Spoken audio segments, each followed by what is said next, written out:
नमस्कार, ABP news पर हाजिर हूं मैं रुमाना इसार खान। आगे का एजेंडा की शुरुआत हम करने जा रहे हैं दिन की सबसे बड़ी खबर के साथ। और ये बड़ी खबर मुंबई हमले का जो मास्टरमाइंड है आतंकवादी तहव्वुर राणा, उसी को लेकर है, क्योंकि उल्टी गिनती तहव्वुर राणा की शुरू हो चुकी है। आतंकी तहव्वुर राणा को लेकर बड़ी खबर यह कि आज भारत ले आया जाएगा तहव्वुर राणा को। आतंकी राणा को किसी भी वक्त आज भारत लाया जा सकता है दोपहर में।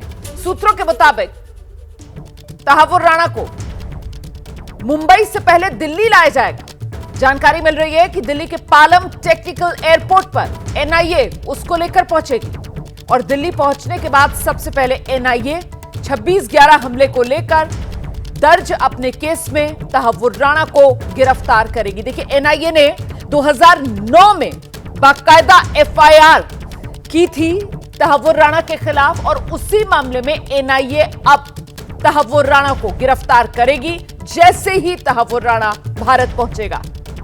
और इसके बाद सीधे एनआईए हेडक्वार्टर लेकर जाया जाएगा तहव्वुर राणा को।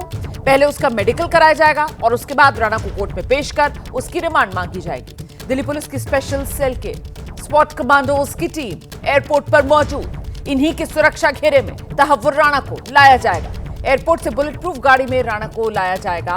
दिल्ली पुलिस की कई गाड़ियां काफिले को एस्कॉर्ट करेंगी।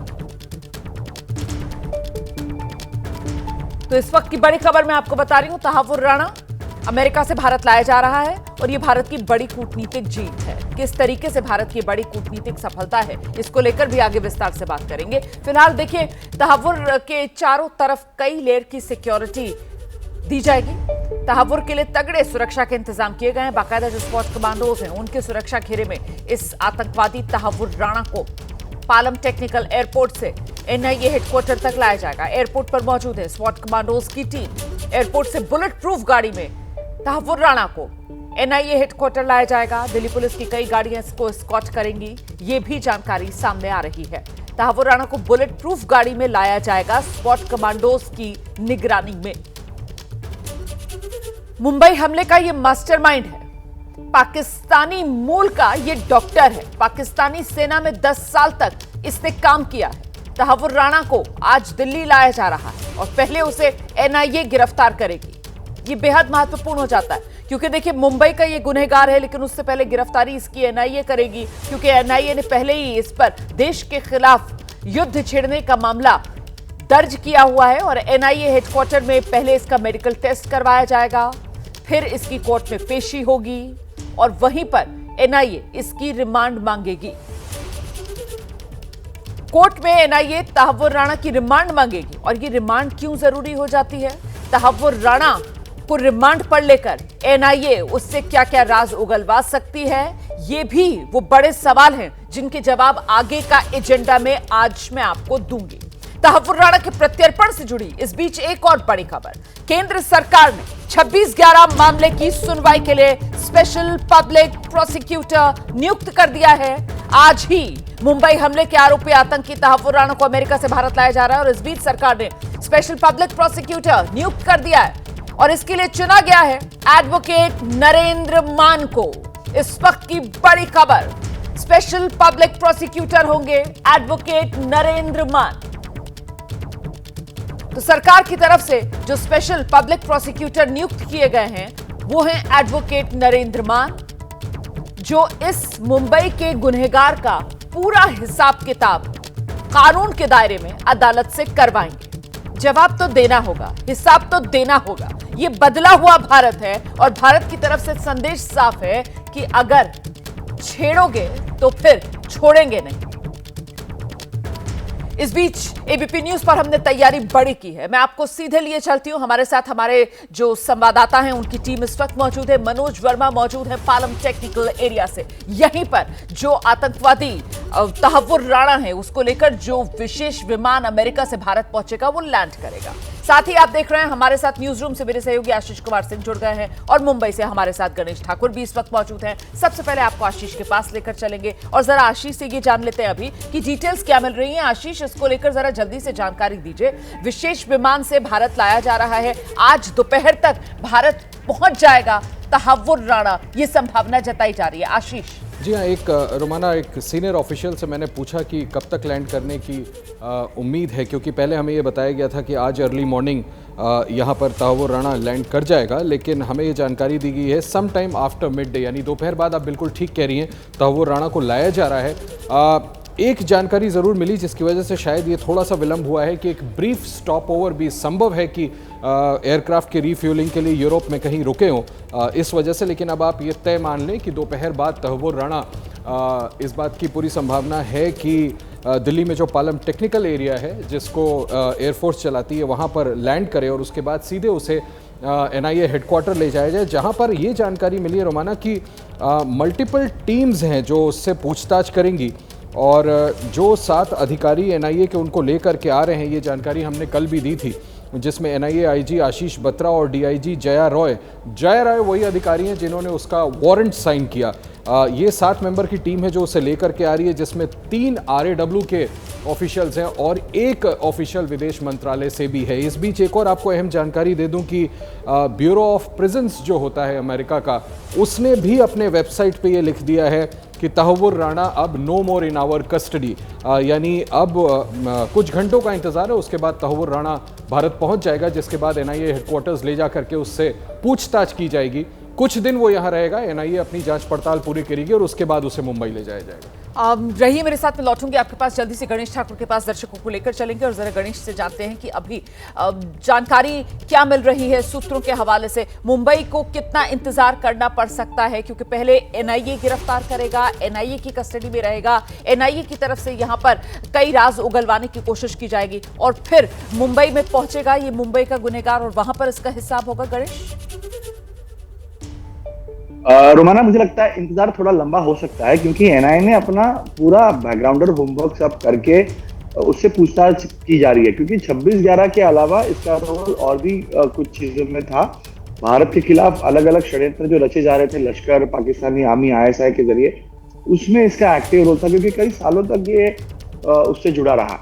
तो बाकी कुछ चीजें जो NIA को उससे लेनी है 26/11, क्योंकि एक ही मामला उसके खिलाफ फिलहाल है 26/11 हमले का, तो उसी में कस्टडी लेकर बाकी बहुत सारी चीजें आने वाली हैं सामने।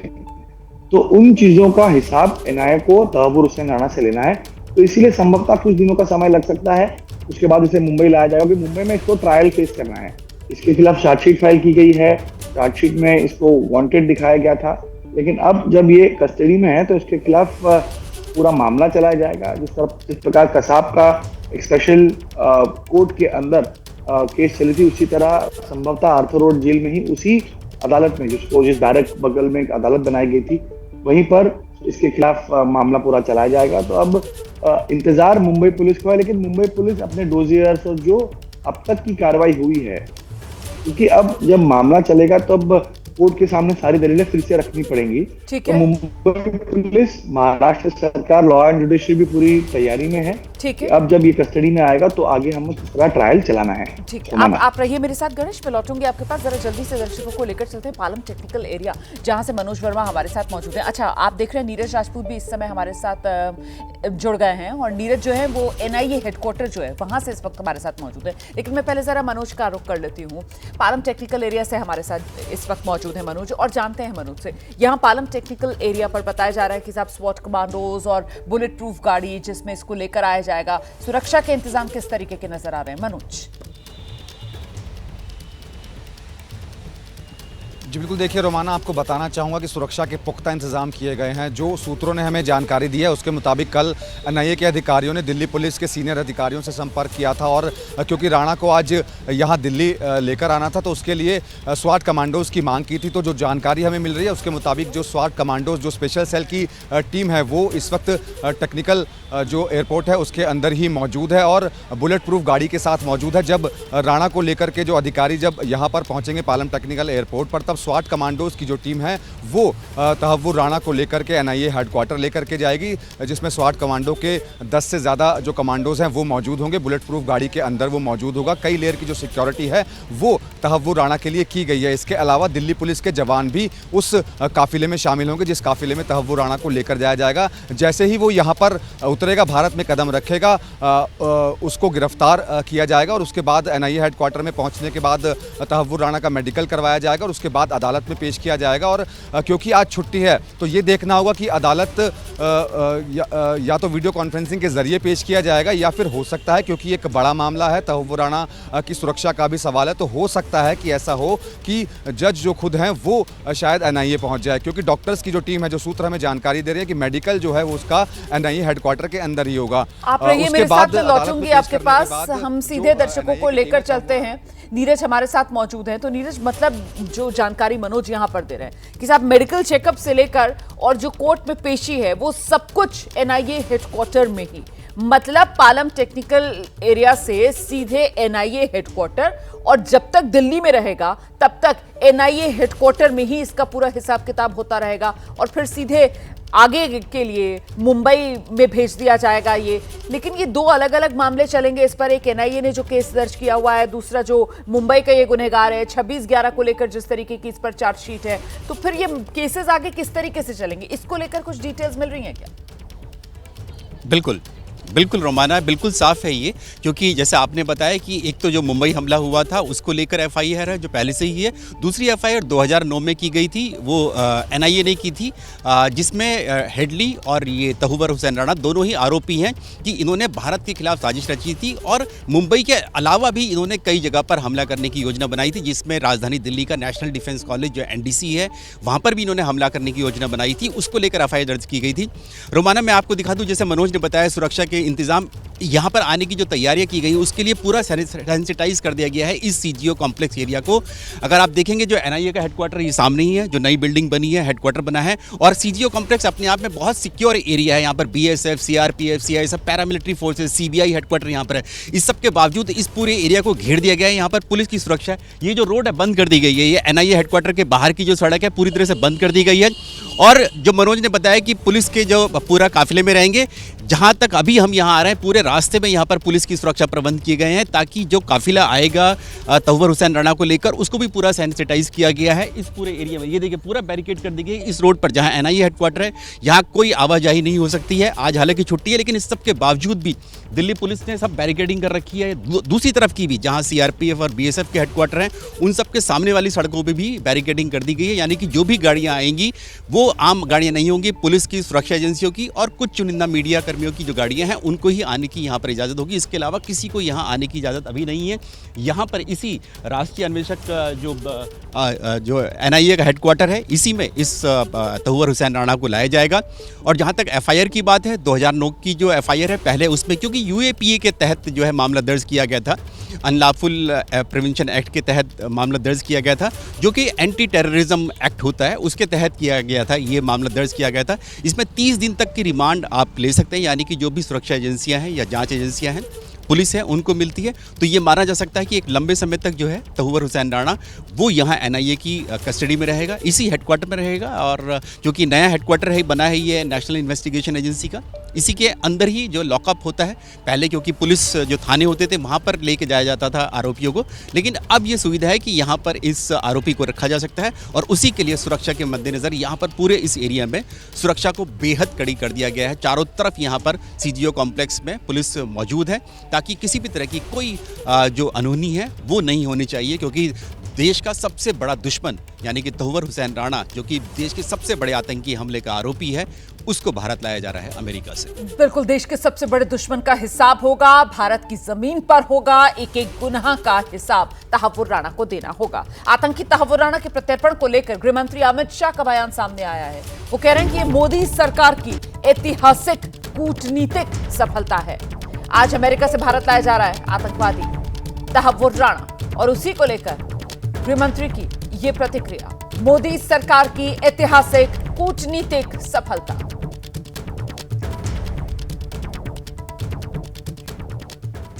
तो आज आतंकवादी तहव्वुर राणा को भारत लाया जा रहा है। राणा के खिलाफ दिल्ली में एनआईए ने केस दर्ज किया था 2009 में, इसीलिए ये संभावना कि पहले एनआईए उसे दिल्ली से जुड़े मामले में पेश कर ट्रांजिट रिमांड पर बाद में मुंबई ले जाए। वहीं तहव्वुर राणा के प्रत्यर्पण को लेकर सरगर्मी के बीच दिल्ली में एक हाई लेवल मीटिंग भी हुई है।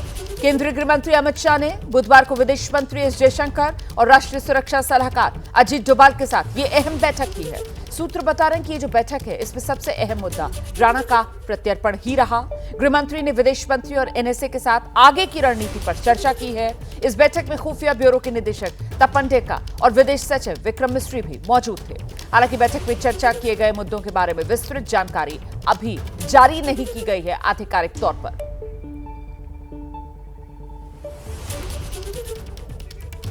तो इस खबर पर हमारी नजर लगातार बनी हुई है। आगे भी आतंकवादी तहव्वुर राणा जिसका भारत में हिसाब अब होने जा रहा है, इससे जुड़ी पल पल की खबर आप तक पहुंचाएंगे। हमारे तमाम सहयोगियों का फिलहाल धन्यवाद। मैं अगली खबर का रुख कर रही हूं। जम्मू कश्मीर से आ रही है। उधमपुर में सुरक्षा बलों का सर्च ऑपरेशन जारी है। 2 से 3 आतंकवादियों को सुरक्षा बलों ने घेरा हुआ है और फिलहाल जो जानकारी मिल रही है, आतंकवादियों और सुरक्षा बलों के बीच गोलीबारी अभी भी चल रही है। 2 से 3 आतंकवादी हो सकते हैं जिन्हें सुरक्षा बलों ने घेरा हुआ है। आतंकवादियों और सुरक्षा बलों के बीच गोलीबारी जारी है। तो ये उधमपुर से खबर है। जम्मू कश्मीर के उधमपुर में सुरक्षा बलों का सर्च ऑपरेशन चल रहा है।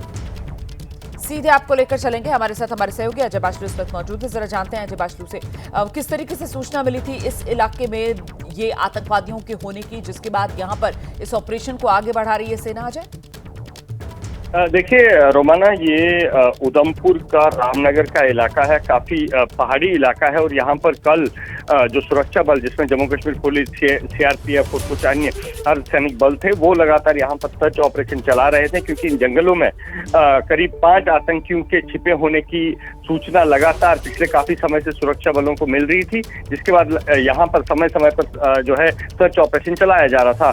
कल जिस तरह से सर्च ऑपरेशन चला और उसके बाद आतंकियों ने पुलिस पार्टी पर फायरिंग की, तो पुलिस ने ये दावा किया था कि 2 से 3 आतंकियों को जो है वो सुरक्षा बलों ने घेर लिया है और रात भर ये घेरा जो है वो वहां उन जंगलों में पड़ा रहा सुरक्षा बलों का। और अब आज सुबह होते ही दोबारा से एक बार यहाँ पर सुरक्षा बलों ने अपनी जो है सर्च ऑपरेशन तेज कर दिया है। यहाँ पर न केवल जो रामनगर की पुलिस है बल्कि उधमपुर जिले से भी और सेना और अर्धसैनिक बलों को भी यहाँ और जो है भेजा गया है, ताकि इस जंगल में जो आतंकी छिपे हुए हैं और काफी समय से सुरक्षा बलों के लिए सरदर्द बने हुए हैं, उन्हें जो है अपने अंजाम तक पहुंचाया जाए रोमाना। लेकिन दिक्कत यहाँ पर जो आ रही है वो यहाँ घने जंगलों की वजह से आ रही है कि यहाँ पर काफी घने जंगल हैं और इन जंगलों में आतंकियों को ढूंढना एक मुश्किल काम है। लेकिन इसके बावजूद जो सुरक्षा बल है वो जोखिम भरे इन जंगलों में लगातार सर्च ऑपरेशन चला रहे हैं, ताकि जो यहाँ छिपे आतंकी हैं उनको उनके अंजाम तक पहुंचाया जा सके। रोमाना, बहुत शुक्रिया अजय बाचलू इस तमाम जानकारी के लिए। तो इस खबर पर भी हमारी नजर लगातार बनी हुई है। अमेरिकी राष्ट्रपति डोनाल्ड ट्रंप ने बुधवार को 75 से ज्यादा देशों पर जैसे को तैसा यानी कि रेसिप्रोकल टैरिफ 90 दिन के लिए रोक दिया है।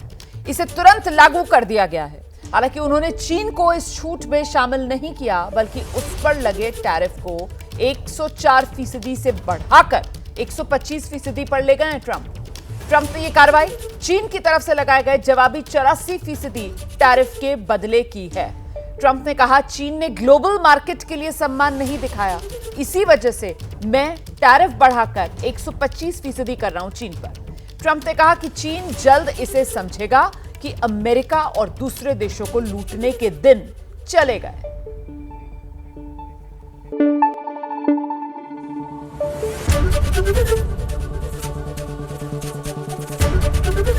एबीपी न्यूज आपको रखे आगे।